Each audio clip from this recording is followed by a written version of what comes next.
Hey guys, what's up? So, let's talk Bryan Kohberger. Ugh. I haven't even brought him up, mentioned him at all since the day that he got arrested. Um, I mean, I did a whole long giant video where I read the entire probable cause affidavit, and I thought they got it in the bag. There's no way he's gonna get out of this, right? Well, I'm starting to wonder. So there's for some reason, a gag order on everything regarding the case. Now, he's scheduled to start the trial in June. So, we're only talking like 2 months away, thank God, because like I'm on the edge of my seat waiting for this to happen. But they just came out yesterday or the day before, I'm not exactly sure, with something Brady Giglio. I'm like, what the hell does that mean? And holy crap, because let me just tell you something. The first thing that I thought of when I read the definition was, holy Mark Furman, are we in some trouble now? Alright. So, Bryan Kohberger, as you guys know, is the person who is in jail awaiting trial for the 4 murders of the Idaho college students that happened back in November. One of the most horrific crimes that this country has seen in years. Like, so creepy, so scary. This dude, like, creeped up, crawled into their house at 4 o'clock in the morning and stabbed them all to death with a giant knife. It's like horrible, horrible story. And we all were, on the edge of our seats waiting and hoping that it wasn't going to go cold because the cops didn't tell us shit for like 6 weeks. We were all like, oh my God, are they going to catch somebody? Like, what's going on here? Sorry. When they did finally put out the probable cause affidavit, and it took a while, like they arrested him, and they arrested him in Pennsylvania because that's where his parents live.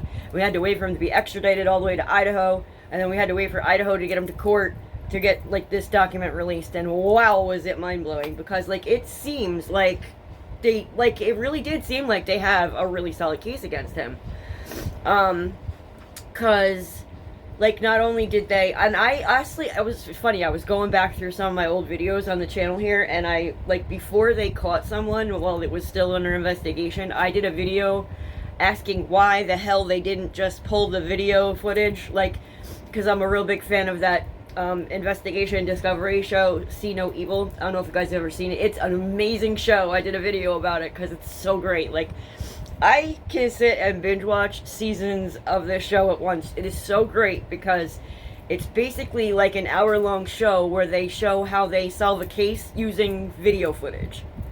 So I did this video asking, like, if they can solve these little crimes throughout the country by just using video footage, why can't, like, it's not like there's no cameras in Idaho. Why can't they do it that way? Well, they did do it that way.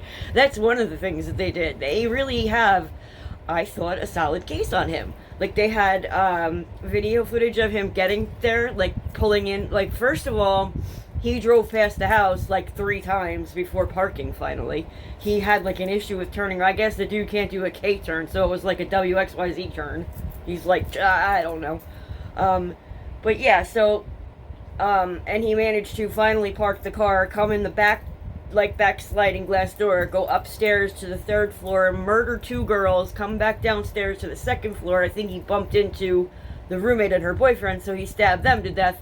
Then a 4th person, or rather 5th person, another roommate, sees the dude walking out the house. Now, I mean, mind you, why would you think that your roommates were murdered? She didn't. She closed her door and went to bed. And the next morning, when nobody would answer the phone or answer the doors to their bedrooms, she got scared and called her friends for help, and their friends came, and that's when they found these poor kids brutally murdered. Like, it was so bad that one of the bedrooms, the exterior of the house, outside that bedroom, like the wall opposite where their bed was dripping blood. Like, outside, down the foundation, it was that bad. Like, there was that much blood.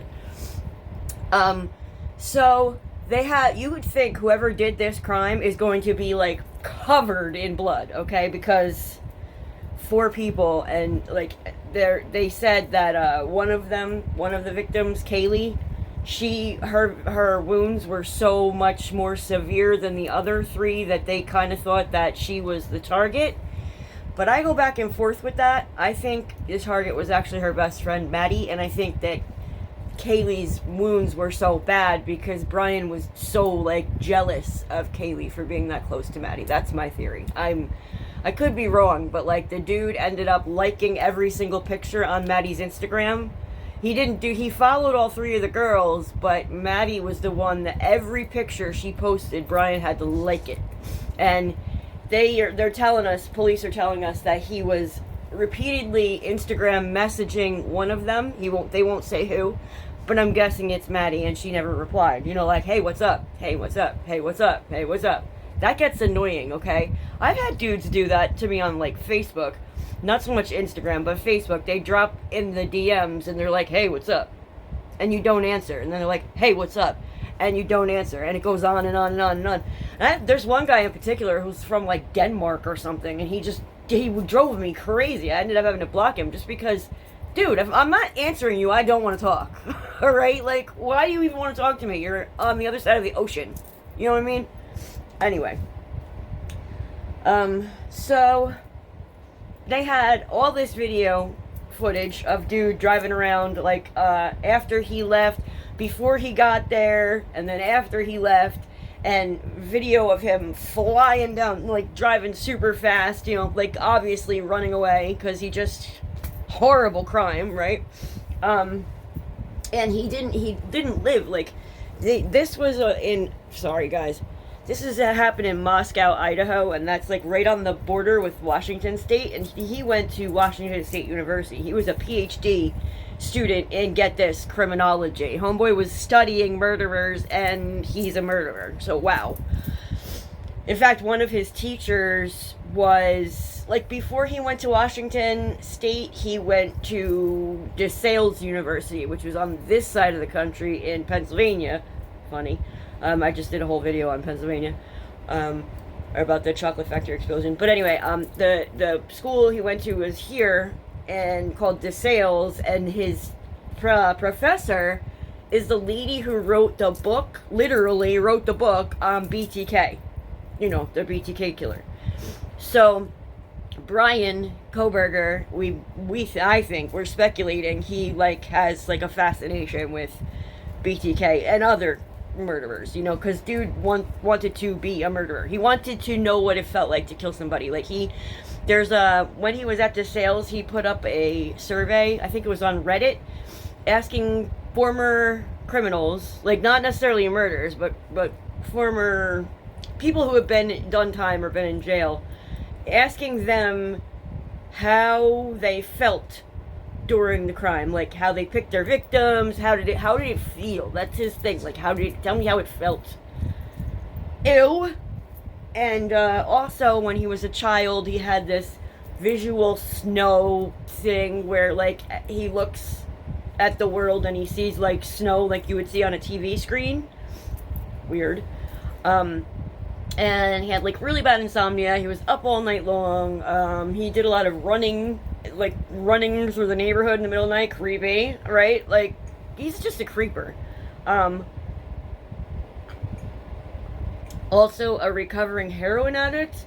Apparently he did a bunch of heroin in high school to lose weight, and he lost, like, a lot of weight because he was, like, a chubber in high school, and people made fun of him for it. So he dropped a shitload of weight, and when he dropped the weight, he became a complete asshole. Like, turned into a bully. You know how sometimes that happens, where people lose a bunch of weight and then they turn into, like, someone else? Like, hey, look at Chris Watts, for example, right? Lost all that weight and turned into a psychopath.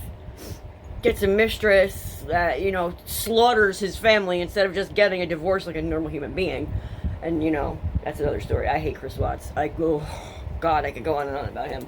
I did a video on him, and I ended up, like, it's crappy. I gotta redo it, because I get so angry when I talk about him that I start to, like, go off on tangents and kind of, like, compare him to, like, stuff in my life, which is ridiculous.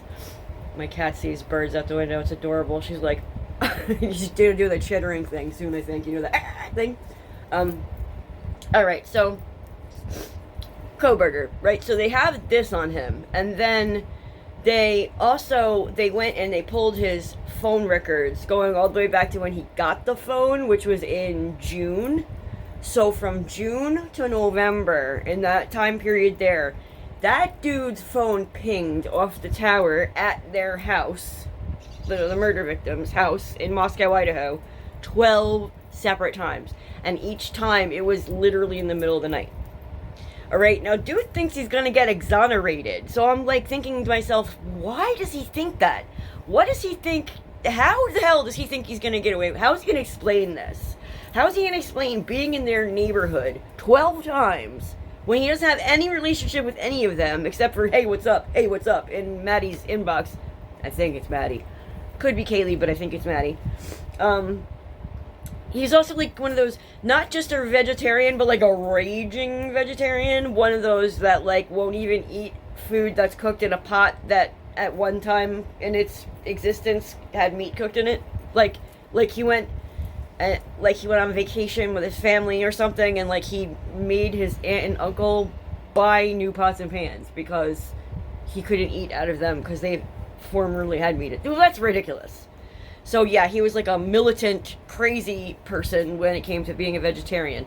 And then there's like also two of the victims, Maddie and Zana. They worked at a restaurant called Mad Greek in Moscow there.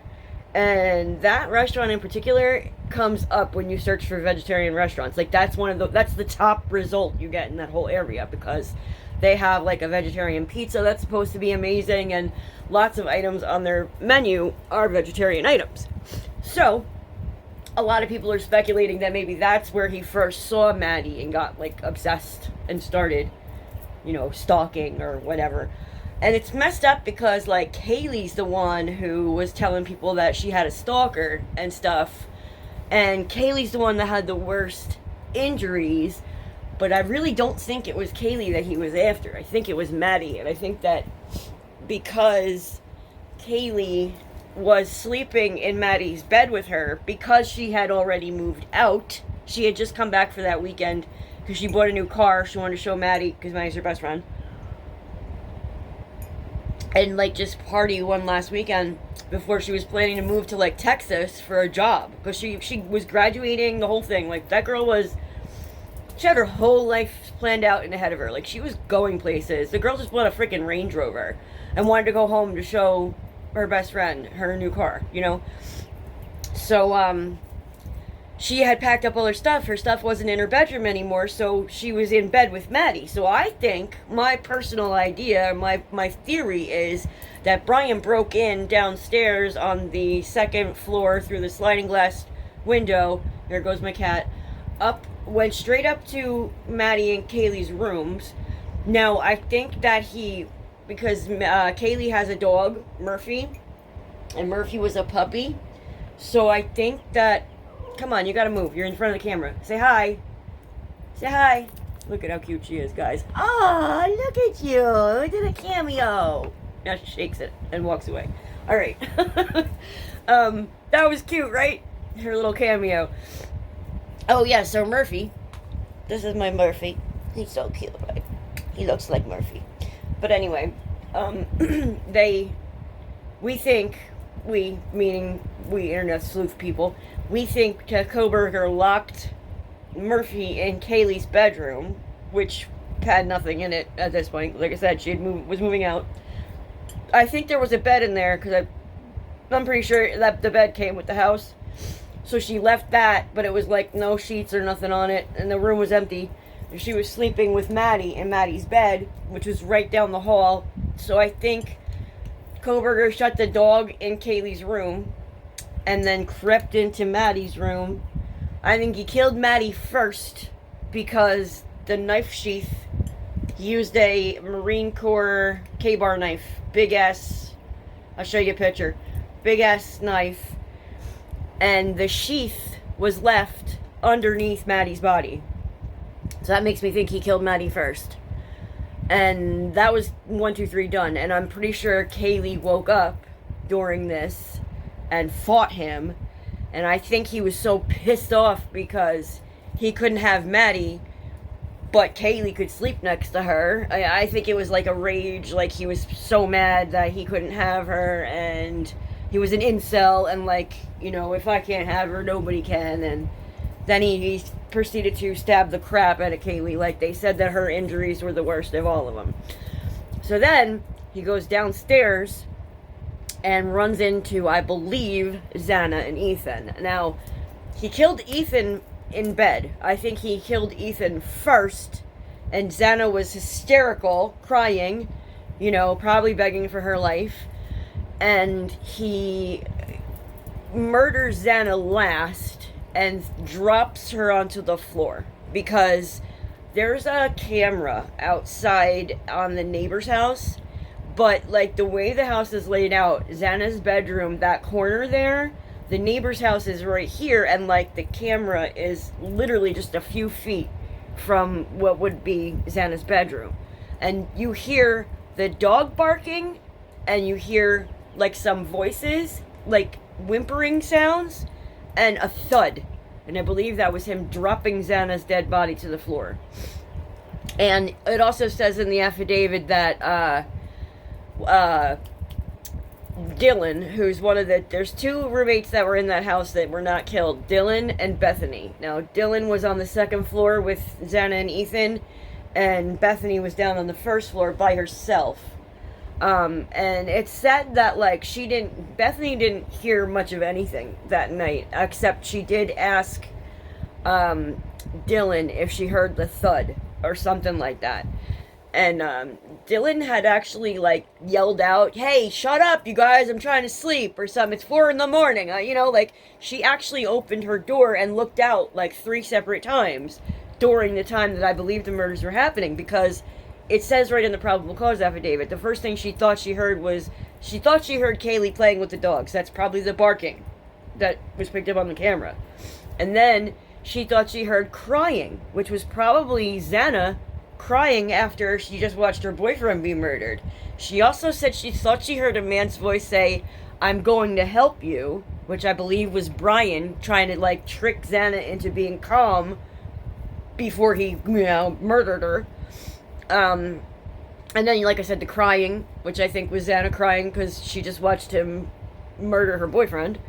And the thud, which I believe was him dropping Xana on the floor. And then the third time that Dylan looked out her bedroom door, she saw Bryan. Okay? Now, Bryan was wearing a COVID mask and a hoodie, all black clothing, and he came walking towards her. Like, I'll show you guys the floor plan, like, so you can see what I mean. Like, he was coming towards her, but he went right past her and out the way he came in through the sliding door. Now, she saw him leave, but now, mind you, this is a college kid and a house where there's parties all night long every night. And this is a Saturday night, early Sunday morning. They had been up partying all night. The noises she heard, she probably just thought were party noises. I mean, literally. Like, even the crying, whimpering sounds. But when people get drunk, they tend to get very emotional and cry. You know, it happens. So, when people are saying, like, Dylan has some explaining to do and she should have called the cops, and why? Because it's a college house and people were making noise at 4 a.m., it happens all the time. She would have seemed like paranoid or stupid to be calling the cops because she heard whimpering and dog barking. You know what I mean? But anyway, all of this being said, the cops have all of this in this probable cause affidavit. They have his car. They have him on video. They have all of this. Oh, and also, I almost forgot, there was a DoorDash delivery to Xana at 4 o'clock. The murders started, it was all over by 4:20. So, like, that DoorDash driver just missed Kohberger. Like, just missed him. And there's people out there that are speculating that Bryan was the DoorDash driver. I don't think so. I mean, I just don't think so. People are saying, like, oh, that's why, you know, why he was, that was his excuse of, you know, being there. But no, I just think that he just missed the DoorDash driver. And I think that because Xana just ordered DoorDash is why she was awake and why he was probably coming down from killing the girls and bumped right into her. And, you know, maybe he took her at knife point into the bedroom, killed Ethan, and Xana's just crying and hysterical, like, oh my god, you know, like, she doesn't know at this point that her roommates are dead. All she knows is that this dude just came at her from the staircase and murdered her boyfriend. You know what I mean? So, yeah, I truly believe it was him. Bryan Kohberger, 100% in my brain, is totally guilty. I mean, of course, yes, we have to wait until he's proven guilty, but I just don't see how he's going to get away with it. Now, I also want to point out that, like, after the murders happened, now, like I said, Bryan was a PhD student at Washington State University, so he was actually teaching, like, he was a teacher's assistant with, like, one of the professors out there.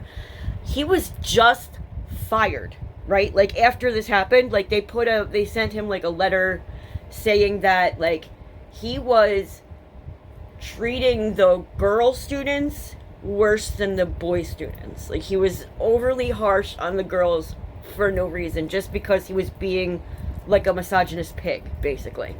So they, like, warned him in, I think it was like October, and then shortly after the murders, they fired him from the teaching assistant job. Like, so I'm sure that contributed to his, you know, anger, whatever. His father flew out to, I think, Seattle to meet up with him so that they could drive together across country in the mobile murder vehicle, which turned out to be the Elantra. Drove all the way across the country with his dad, and when they were in Indiana, they got pulled over twice in the span of 20 minutes by Indiana State Police, and there's speculation that the FBI, they were watching the whole time, because they already knew who he was. They knew he was the killer. They just needed to get, like, some final evidence, pretty much. Like, right after, about, like, 10 days or so after the murders, because the cops had come out and asked the public for help looking for this vehicle, this Hyundai Elantra, white, and, you know, said that it was in the neighborhood during the, you know, time period where the crime was committed, and they want to talk to the person because they think that they have information. They weren't outright saying that this was a suspect. They were just saying they want to talk to whoever was in that vehicle. So the whole country's looking for this white Elantra. I'm serious. Like, everybody was. I was. Like, every time I seen one, I'm like, you know what I mean? Looking at, are you the killer? So the whole world was looking for this stupid white Elantra. Like, there was jokes, like, people were, like, little old ladies with their white Elantras are getting gas and wonder why they're being stared at. You know, like, shit like that. And it was getting crazy, because it gets crazy. So, yeah, like, the father and him drove across country together, and they got pulled over twice, and I think the FBI was, like, just trying to get a look at Bryan's arms and see if he had any, like, you know, marks from the knife or whatever. I'm sure that probably spooked the shit out of him, being pulled over twice within 20 minutes. And he gets all the way back home to Pennsylvania. Now, he was from Albrightsville, which is, you know, when I lived in Pennsylvania, I was in Berks County. This is in Montgomery County, I believe. Or Monroe County, sorry. And they were watching him for a few days. Like, while you know, he was at his parents' house for the holidays.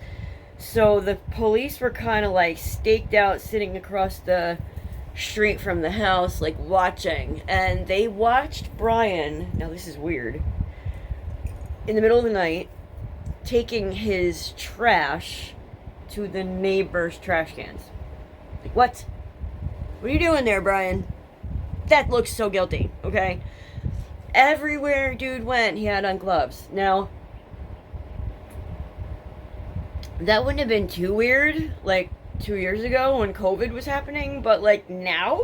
You should wear gloves to, like, the grocery store and, like, restaurants and everywhere? Weird, right? So, the cops were, like, following him and watching him, taking his trash. They removed the trash from the family's trash can, and, were able to make a DNA match. Now, remember I told you the knife sheath was left on the bed under Maddie? Well, it was basically clean of DNA except for one teeny weeny speck underneath the snap. Because there's a little snap that holds the knife in the sheath. And there was like one little tiny cell of male DNA underneath that snap. And it turns out that they were able to match that DNA to Bryan's father's DNA. Because there was none of Bryan's DNA in that trash because he was very careful to take his trash and put it in other people's trash cans. Look at Willow, she's so cute. Hi, Baba. Say hi. Look, you're on TV, you're on camera. All famous? Are you famous? Hi. So,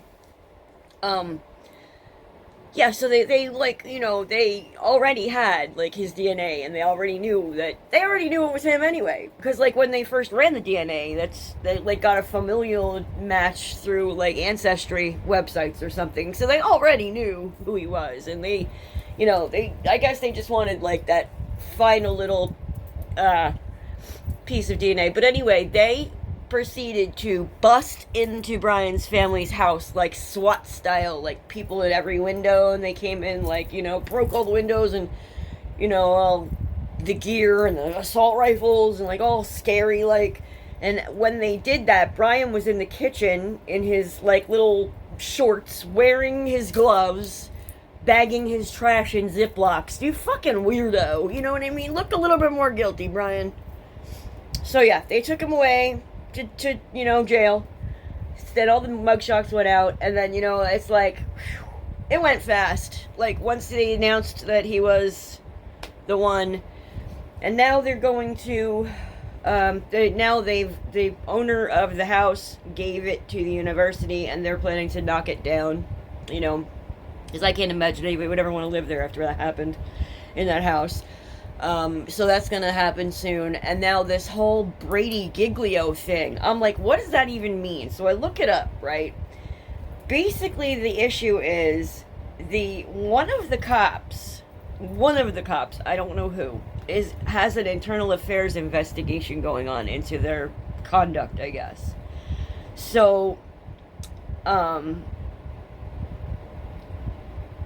me see. I want to get you guys the actual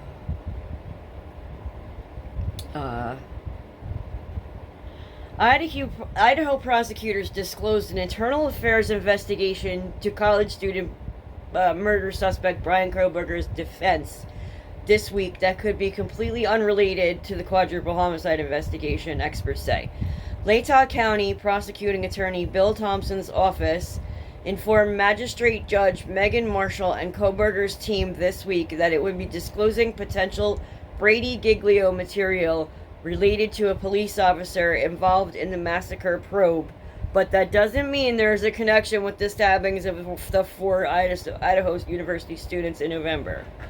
Brady material is information that could potentially prove a defendant's innocence, experts tell Fox News Digital.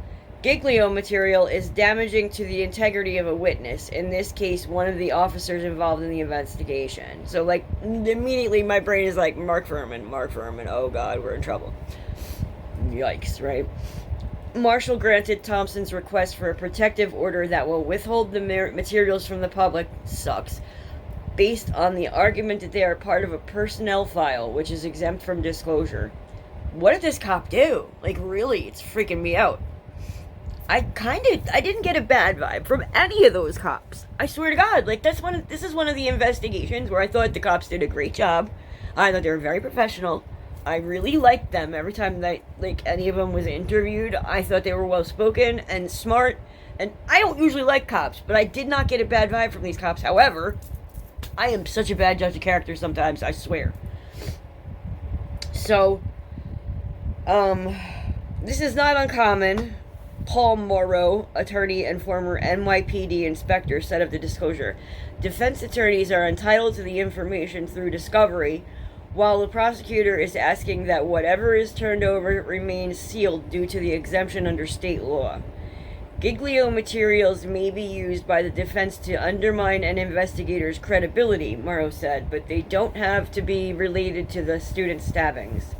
This is a case that you know is going to go up on appeal because of the mandatory appeals in death penalty cases, explained Niyama Ramani, a former federal prosecutor. So you just want to disclose everything so you don't get a death sentence overturned on appeal because you simply didn't comply with your constitutional obligations. Furthermore, he said prosecutors likely won't even call the impeachable officer to testify anyway and will build their case around impeachable evidence. It comes as the city, its police department, and several officers face a federal lawsuit from a church group in town alleging violations of constitutional rights in connection with a crackdown on protests over COVID-19 restrictions. What? The disclosures might be related to the federal lawsuit, or they could be related to something else entirely, experts say. If it's anything from the lawsuit, it might be the allegation that police withheld crime scene video for a year. This is all kind of speculation. It literally could be anything. It doesn't have to be anything illegal, just something that could impeach the officer's character. It could be beating your wife, smoking weed, getting passed out drunk at a bar, misusing your authority, lying to protect another officer, excessive force. It's not just illegal conduct. It's anything unethical, embarrassing, anything that says you're a liar, he said. Lying on your taxes. I've seen these, and it can range. Anything that can potentially impeach you. Think about all these things that can be used to cross-examine and impeach a police officer. Such a wide range of possibilities. One of the officers named in the lawsuit was reportedly among the first Moscow police personnel reporting to the King Road home on November 13th, hours after Kohberger allegedly snuck inside with a knife and stabbed 4 friends to death in the middle of the night. The attack killed, blah, blah, blah. You all know this. Only some suffered defensive wounds, suggesting the ambush began with some of them sleeping. And Kohberger's held up bail, blah, blah. So yeah, I don't know what to make of this. I'm really wondering which cop it is. And I'm really wondering what the hell he could have done. And I wonder if it's something stupid. You know, like something that we wouldn't even really, care about. I'm just curious. Because they're making it seem like it's not a big deal. Like, I guess they're trying to make it so that we don't panic and think, oh crap, they're not gonna, win their case and the dude's gonna walk. Because I think Furman, I think OJ, and, that is a murderer who was out walking free because the prosecution sucked. They didn't suck, they just couldn't prove their case. It was ridiculous. I'm showing my age when I talk about this, but that OJ trial, wow! I was young, I was only 17 when that happened, but, that's fucked up. So yeah, that's where the Idaho case is right now, and this Brady Giglio thing has me a little freaked out. What do you guys think? Let me know down in the comments here. I'm curious. I want to have some conversations with you guys. I want to know, which officer do you think it is, and what do you think he could have done? Do you think it's really going to make a difference? What do you think? There are some YouTubers out there that are saying that they don't think that Bryan's going to be convicted. They think he's going to be, it's not that they don't think he's guilty, but they don't think that the prosecution's going to be able to prove it. But I don't understand. I do. They have so much already that, just in that probable cause affidavit, I don't know. Unless, okay, maybe he was the DoorDash driver, and that would explain why his car was in the area so often, but I don't think so. If he was the DoorDash driver, that would have come out, don't you think? I don't know. I don't know. But I'm curious what you guys think. Let me know. I'm doing another video, probably in an hour or so. I don't normally ever do videos about school shootings, but this Nashville thing has me, thinking about some stuff. I just want to get your thoughts on it. So I'm going to make that video in a little bit. I'm just going to eat something and I will be back. But talk to you guys soon. And always, my PayPal information is going to be down below just in case. And I will see you guys in the next video. Bye.